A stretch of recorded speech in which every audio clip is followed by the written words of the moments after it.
Hello everyone. Just अभी CMA का result आया था 11th ऑफ फरवरी।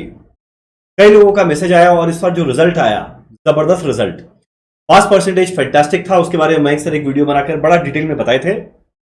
अब एक और जो रिजल्ट आया, जो लोगों ने अपना इंटरमीडिएट क्लियर किया, जीवन का एक बहुत बड़ा पड़ाव जो था वो तुम लोग ने पार किया, और जिन्होंने साथ में दोनों ग्रुप दिया था, लगातार 8 दिन में 8 एग्जाम देकर क्लियर करना, हार्ट्स ऑफ। और जो सिंगल ग्रुप दिया वो भी कोई छोटा एफर्ट नहीं था। लेवल ऑफ पेपर जो है वो बढ़े जा रहा है, फैंटास्टिक पेपर्स आ रहा है। तो जब तक तुम लोगों का मेहनत नहीं किया हुआ है, रिजल्ट आया नहीं। तो बहुत ही मेहनत करने के बाद जो तुम लोगों ने सक्सेसफुल देखा, कांग्रेचुलेशन देखा अपना रिजल्ट में, तो तुम लोग का सेकेंड लेवल होता है खत्म। अब आता है बस एक और लेवल। एक और जिस दिन ये लेवल भी क्लियर हो गया ना, नाम के आगे जो सीएमए लगेगा उसका मजा ही कुछ और है। अब रिजल्ट तो आ गया, पर इस बीच में एक बहुत बड़ा कंफ्यूजन भी आया। कंफ्यूजन ये आया कि रिजल्ट तो तुम लोग का आया हुआ है, अब जो तुम लोग का नेक्स्ट अपना सीएमए फाइनल ड्यू है, और इसी बीच में बात चल रहा है कि न्यू सिलेबस आने वाला है, और एग्जैक्ट क्लैरिटी भी नहीं कि कब आने वाला है। तो कई लोगों के माइंड में बहुत सारे डाउट थे कि न्यू सिलेबस कब आएगा, जब भी आएगा हम लोग तब तक इंतजार करें या अभी से पढ़ना स्टार्ट करें। अभी स्टार्ट कर दिए तो अगर कोई चेंज हुआ तो उसका क्या होगा, आप लोग क्या क्या सब्जेक्ट पढ़ाते हैं, किस सब्जेक्ट से शुरू करें। तो घबराना मत, ये वीडियो को लास्ट तक देखना, पूरा डिटेल में डिस्कस करेंगे। जितना तुम लोग के माइंड में क्वेरी आया वो हर एक क्वेरी पूरा रिजॉल्व हो जाएगा। तो पहला बात, अब देखो, अभी हमारा जो सीएमए इंस्टीट्यूट है उन्होंने अपना यूआई निकाला था, जिसका 31 जनवरी आई थिंक लास्ट डेट था। अब उसके बाद होगा क्या ना, अब एक बार यूआई आ गया, उसके बाद एग्जाम कमेटी बैठेगा, क्या क्या सब्जेक्ट रहना चाहिए, क्या क्या सब्जेक्ट के अंदर में चेंज रहना चाहिए, क्या चीज को ऐड करना है, क्या चीज को डिलीट करना है, बहुत सारा चीज पे पहले डिस्कशन होगा। और ऑब्वियस सा बात है, इतना जबरदस्त जिस तरीके से ग्लोबल सिनेरियो चेंज हो रहा है, तो हमारा इंस्टीट्यूट भी सिलेबस को एकदम उसके एट पार रखेगा। तो इसीलिए ये सब करने में थोड़ा टाइम तो लगेगा। और एक बार ये फाइनलाइज हो जाए उसके बाद स्टडी मटेरियल बनेगा। अब स्टडी मटेरियल बन जाने के बाद उसको वापस से पढ़ा जाएगा, एटलीस्ट थ्योरेटिकली तो पढ़ा ही जाएगा। अब एक बार ये सब कुछ हो जाएगा, उसके बाद हमारा इंस्टीट्यूट रिलीज करेगा स्टडी मटेरियल। आई थिंक ये करते करते एटलीस्ट जो पिछले बार हुआ था 2022 सिलेबस या 2016 सिलेबस जो लास्ट टाइम हुआ था, आई थिंक जून जुलाई के पहले आने का उम्मीद थोड़ा कम है। आई थिंक जून जुलाई के पहले आने का उम्मीद थोड़ा कम है।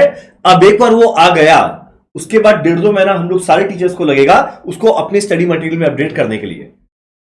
यानी एक बात तो पक्का है कि जो हमारा न्यू सिलेबस है इसको आने में थोड़ा टाइम लगेगा, जून जुलाई होपफुली लगेगा।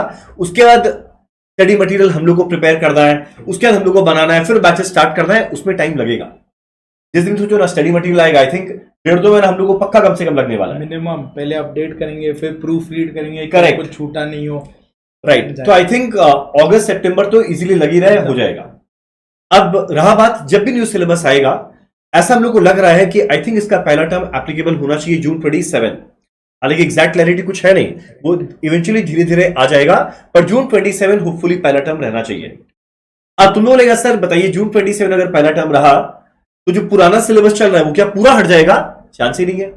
आज तक हमेशा देखा गया है कि जब भी न्यू सिलेबस आया और इतने सारे लोग ओल्ड सिलेबस में रजिस्टर्ड रहते हैं, हमेशा एक ट्रांजिशन पीरियड आता है। कम से कम 2 टर्म तो इंस्टीट्यूट देता है, जनरली 2 टर्म देता है। यानी इन शॉर्ट, जो जून 26 में देने वाले नोट्स आप ओल्ड सिलेबस में हो, दिसंबर 26 नोट्स आप ओल्ड सिलेबस में हो।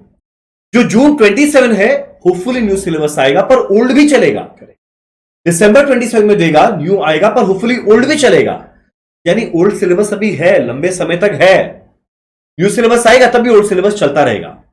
तो अब अगला क्वेश्चन उठता है कि अब बताइए, आपने ये बता तो दिया, अब हम लोग क्या करें? आपका जो बैचेस है न्यू सिलेबस का कब स्टार्ट होगा वो तो देखो, जब स्टडी मैट आएगा उसके 2-2.5 महीना बाद स्टार्ट होगा। तब तक क्या हम लोग इंतजार करें? बिल्कुल भी नहीं। तो जो ना 15 महीने का टाइम, जो लोग अभी जून 27 में एग्जाम देने वाले, 15 महीने का टाइम है। और इंटर का सिलेबस देखने के बाद तुम लोग इस बात को रियलाइज किया होगा, सिलेबस इंटर से बड़ा ही होगा, तो अच्छा खासा टाइम लगेगा।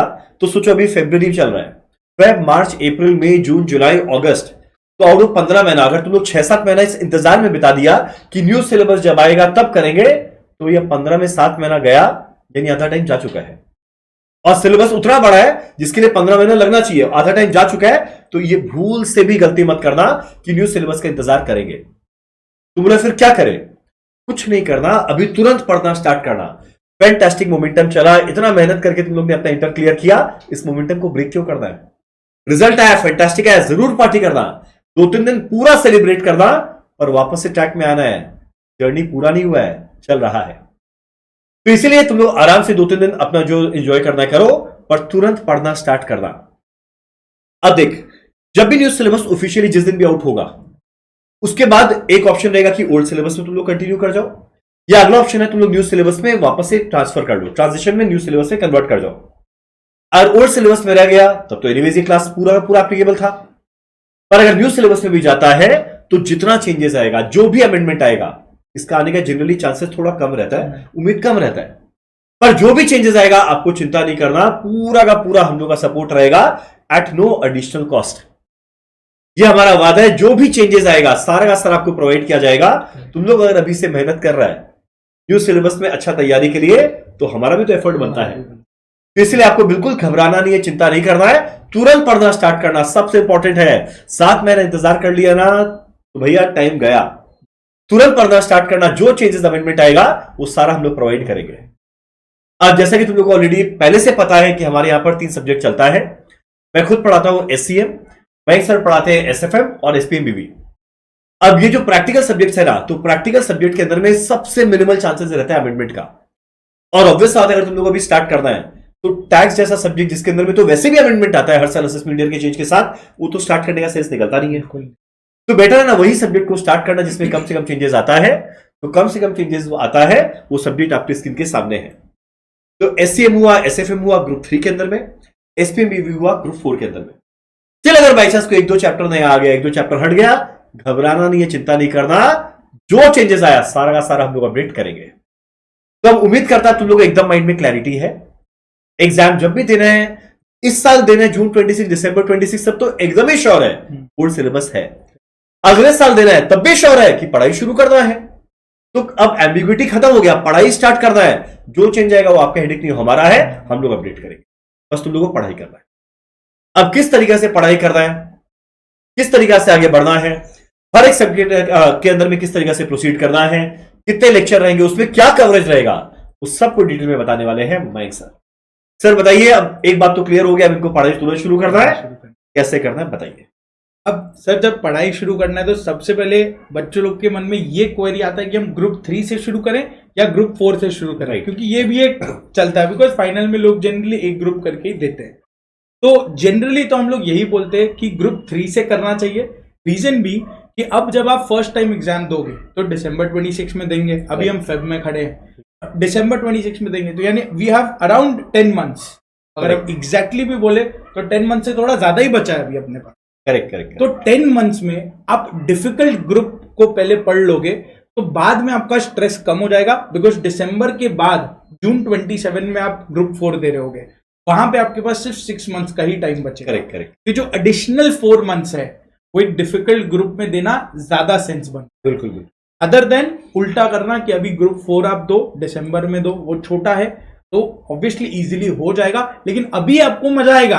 हाँ। लेकिन दिसंबर के बाद वो प्रेशर आ जाएगा एकदम से कि जून 27 में ग्रुप 3 कैसे करें, कि अल्टीमेटली वो तो डिफिकल्ट ग्रुप है ना रिलेटिवली। राइट। तो ये रिकमेंडेशन है, बिल्कुल। बाकी आप अपने हिसाब से देख लो, अपना रूटीन बना के।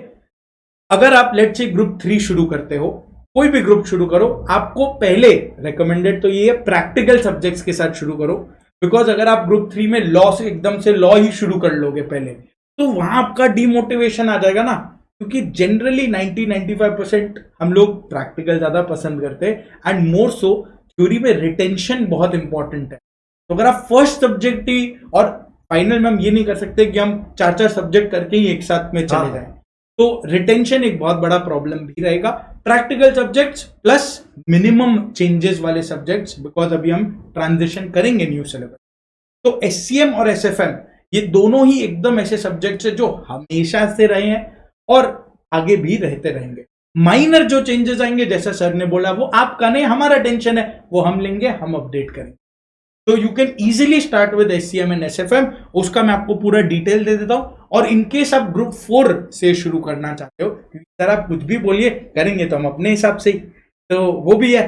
तो एसपीएमबीवी है ग्रुप 4 में, जो अगेन एक प्रैक्टिकल सब्जेक्ट हो गया, similar to SFM. Business valuation तो पूरा एसएफएम जैसा ही है, तो वो भी आपको मजा आएगा, इंटरेस्ट आएगा, पढ़ने में अच्छा लगेगा। तो होता है ना, मन करता है पढ़ने का, ऐसा। तो अब तीनों का मैं थोड़ा सा डिटेल्स आपको बता देता हूं किस तरीके से बने हुए हैं, ताकि आपको भी पता हो आप क्या चीज के लिए ऑप्ट फॉर कर रहे हो। सबसे पहला तो ये जो तीनों ही सब्जेक्ट्स है हमारे, SCM, SFM, SPM, BV, all these are exclusively for CMA final student. ये और कोई का नहीं है, ना इसमें CA है, CS या कोई और प्रोफेशनल कोर्स नहीं है, सिर्फ हम CMA के लिए इसको डिजाइन करते हैं। CMA फाइनल एक्सक्लूसिव बोले तो जो हमने मटेरियल्स बनाए ना, वो सब बेसिस ऑफ CMA रिसोर्सेज है। हमने सारे मटेरियल्स में, हमारे सारे सब्जेक्ट्स में, तीनों में हमने स्टडी मटेरियल को यूज किया है, पुराने वाले एंड नए वाले, यानी 2016-2022 सिलेबस के स्टडी मटेरियल्स। तो वर्कबुक को यूज किया, पुराने वाले एंड नया वाला, जो ओल्ड सिलेबस न्यू सिलेबस में वर्कबुक आया है। MCQ बैंक, MCQs जो बनाया, MCQs को लिया अगेन सारे MCQ बैंक, जो दोनों MCQ बैंक्स इंस्टीट्यूट ने रिलीज किया, पास्ट पेपर्स के MCQ, MTPs के MCQs, पास्ट पेपर और MTPs हमने अपने क्वेश्चन बैंक में भी इंक्लूड किया। तो A to Z अगर CMA में कोई क्वेश्चन बना है और वो कोई भी एग्जाम में आया है, तो आपको हमारे मटेरियल्स में वो जरूर मिलेगा, 110% वो मिलेगा। तो इस तरह से मटेरियल्स बना हुआ है। That is why we keep saying कि ये एकदम CMA फाइनल एक्सक्लूसिव है। ना हम एक्स्ट्रा पढ़ के अपना टाइम वेस्ट करेंगे और ना हम कुछ कम पढ़ेंगे जो एग्जाम में आने का चांस हो और हमने अवॉइड कर दिया, क्योंकि इंस्टीट्यूट का भरोसा नहीं है कब कौन से टर्म में क्या ही पूछे। तो we will be well prepared. अब नंबर ऑफ लेक्चर्स की अगर हम बात करें तो SCM में 100 है, SFM में 92 है, लेकिन ड्यूरेशन दोनों का ऑलमोस्ट सिमिलर है, 200 घंटे का सब्जेक्ट है भैया, सिलेबस बहुत बड़ा है, तो 200 आवर्स ईच आपको ये लगेगा, और इतना देना भी चाहिए। अगर आप आवर्स इसमें कम करोगे तो फिर यानी आप, कॉन्सेप्ट तो वही रहना है ना सर, आवर्स कम कैसे करेंगे? 10 क्वेश्चन कम प्रैक्टिस करेंगे, 20 क्वेश्चन कम प्रैक्टिस करेंगे, कम प्रैक्टिस कर लो, एग्जाम टर्म में टाइम बढ़ा के फायदा नहीं है ना। तो अच्छे से हमने प्लान करा हुआ ये चीज। 200 hours for SCM and SFM and 140 hours for SPM BV। थोड़ा सा रिलेटिव छोटा सिलेबस है as compare to SCM SFM, इसलिए वहां टाइम भी कम है। बुक्स का अगर हम बात करें, सो 3 books for SCM, 2 books for SFM and 2 books for SPM BV। कैसे, मैं आपको थोड़ा सा आइडिया देता हूं, अभी हमारे पास सारे बुक्स इधर नहीं है। 3 बुक जो है SCM के लिए, वो फर्स्ट बुक उसमें रहेगा SCM का क्वेश्चन बैंक। जो लोग कर रहे हैं उनको आइडिया भी है, फर्स्ट बुक में सारे क्वेश्चंस है, एक के बाद एक सारे क्वेश्चंस। सेकंड बुक में अपना SCM का थ्योरी पोर्शन है, जो थोड़ा सा थ्योरी एग्जाम में पूछता है, और थर्ड बुक में सारे MCQs है। जैसा मैंने बोला, हमने सब जगह से MCQs को भी कंपाइल कर, यही 3 चीज सेम SFM में भी है। 1 book is for question bank, और उसमें भी कुछ थ्योरी है और कुछ MCQs है, बस MCQs और थ्योरी को मैंने एक बुक में कंबाइन कर दिया, तो वहां 2 बुक्स है दोनों में सेम। और again 2 books for SPM BV, वहां थोड़ा सा अलग डिजाइन कर दिया, बस एक बुक फॉर बिजनेस वैल्यूएशन जिसमें, और एक book for SPM strategic performance management. अब BV में जो एक बुक है ना, उसी में आपका थ्योरी है, उसी में आपके सम्स है, एंड उसी में आपका जो BV वाला MCQs है वो सब सेग्रीगेटेड चैप्टर वाइज। उस SPM में सेम टू सेम, थ्योरी उसका अलग अपना है, क्वेश्चंस उसके अपने हैं, एंड MCQs अगेन उसका अपना वहां पे है। तो वो 50-50 नंबर वैसे बाइफर्केटेड। रिकॉर्डिंग्स में सर पुराने लेक्चर्स तो नहीं दे रहे ना? नहीं, बहुत नए लेक्चर्स है। सबसे पहला SFM अक्टूबर 25 में खत्म हुआ था, तो वो वाला बैच आपको मिल जाएगा जो जस्ट अक्टूबर 25 में कंप्लीट हुआ, एकदम लेटेस्ट। वो खत्म होते ही SCM सर ने शुरू किया, तो SCM आपको मिल जाएगा, वो अभी जस्ट फरवरी मंथ में, इस मंथ में खत्म हुआ जाके, एकदम ताजा। और जैसे SCM खत्म हुआ, वैसे ही हमने SPM भी शुरू कर दिया, तो वो तो अभी चल रहा है। 20 लेक्चर्स उसके हुए, 1 मंथ हुआ है बैच शुरू हुए। तो जैसे जैसे आप पढ़ते जाओगे, ये भी और लेक्चर्स अपलोड हो जाएंगे मार्च एंड तक। SPM BV भी आपको कंप्लीट रिकॉर्डिंग्स मिल जाएंगे बाय मार्च एंड। SFM का एक और नया लाइव बैच आने वाला है, कि आप ये ना बोल दो कि अक्टूबर तो हो गया 6 महीना, तो एक और लाइव बैच आने वाला है, मिड मार्च के अराउंड आएगा, वो मैं अनाउंस कर दूंगा, तो आप वेट कर लेना। लेकिन उसमें अगर आपको सारे लेक्चर्स एक साथ चाहिए तो आप अक्टूबर 25 वाले लेक्चर्स ले सकते हो, सेम टू सेम चीजें हैं, बस फर्क ये है कि एक नया लाइव बैच आ रहा है, और जिसको 100% एप्लीकेबल रहेगा, एकदम कोई भी बैच 100% 100% एप्लीकेबल रहेगा। अगर किसी को लाइव करना है तो जरूर लाइव बैच का वेट करें, लेकिन अगर तुमको पढ़ना शुरू करना है तो definitely go for the recorded batch, कोई प्रॉब्लम नहीं है, 120% वो एप्लीकेबल। ये रहे हमारे सारे कॉन्टैक्ट डिटेल्स। अगर आपको कोई भी क्वेरी हो, कुछ भी डाउट्स हो, कोई सब्जेक्ट रिलेटेड कुछ और समझना हो जो हमने इस वीडियो में मिस कर दिया हो, आप आराम से हमारी टीम को रीच आउट कर सकते हो। अगर आपको लगता है कि नहीं सर से ही कुछ स्पेसिफिक पूछना है, तो आपके पास रंजन सर का भी नंबर है, मेरा भी नंबर है, आप आराम से टेलीग्राम पे पूछ लेना। इनकेस आपके पास नंबर नहीं है, आप ये वीडियो से ही पहली बार देख रहे हो, हमें मिल रहे हो, तो नीचे यूट्यूब में कमेंट कर देना, हम उसका भी रिप्लाई। तो बस ये हो गया, हम लोग एग्जैक्ट क्लैरिटी मिल गया। तो अब जो लोगों ने अपना एग्जाम दिया, अब इंतजार करना नहीं है, फटाफट शुरू करना है। जब न्यू सिलेबस आएगा वो आता जाएगा, वो इंस्टीट्यूट का हेडेक है। जो चेंजेस आएगा वो हमारा हेडेक है। तुम लोग को बस खाली पढ़ाई स्टार्ट करना है। तो बिना टाइम वेस्ट किए अब तुरंत शुरू करना फटाफट सीएमए फाइनल का जर्नी। और इस बीच में खैर जो लेक्चर्स जो चल रहे हैं वो तो चल ही रहे, जो मैराथन है और जो मॉक टेस्ट है वो भी साथ साथ में चलता रहेगा। उसका हम लोग नेक्स्ट वीक में पूरा स्केड्यूल बनाकर अपडेट करेंगे। और एनीवे जो अभी स्टार्ट करें उनको तुरंत तो भी वैसे भी मैराथन देखना नहीं है, पर घबराना नहीं है। जब तक एग्जाम आएगा पूरी प्रिपेयर्ड रहेगा, उसका जिम्मेदारी हम लोग का है। चलो डन। इसके अलावा कोई भी क्वेरी रहे, जैसा मयंक सर देखा, आप आइदर मयंक सर या मुझे मैसेज करना, और क्वेरी ना रहे तो फटाफट लेक्चर स्टार्ट करना।